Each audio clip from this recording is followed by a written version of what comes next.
Om Namah Shivaya. Hi friends, how are you? In this video we are going to learn about the dislocation of the shoulder joint.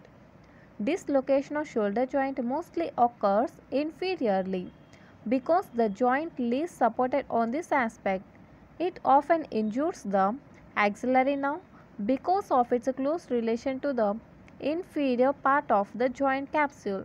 Because this axillary nerve has the close relation to the inferior part of the joint capsule.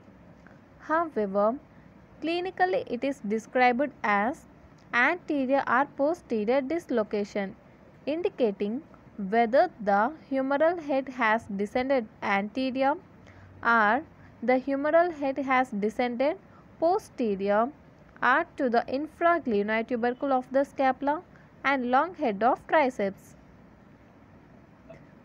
Okay guys, this is the description. Next, coming to the dislocation is usually caused by excessive extension and lateral rotation of the humerus. The dislocation usually caused by the excessive extension and lateral rotation of the humerus.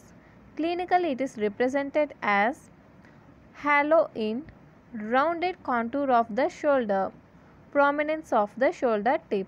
These are the clinical features of the dislocation of shoulder joint: halo in, rounded contour of the shoulder and prominence of the shoulder tip. See this figure guys. This is the glenoid cavity and this is the head of the humerus. Are you able to observe here? This inferior dislocation of the head of the humerus. Inferior dislocation of the head of the humerus. And the clinical features that you observe in the dislocation of shoulder joint is prominence of shoulder tip. See here, this is the prominence of the shoulder tip and haloing in shoulder contour. Haloing in shoulder contour. See here guys, this is the haloing in shoulder contour and this is the prominence of shoulder tip. Okay guys, this is about the dislocation of shoulder joint.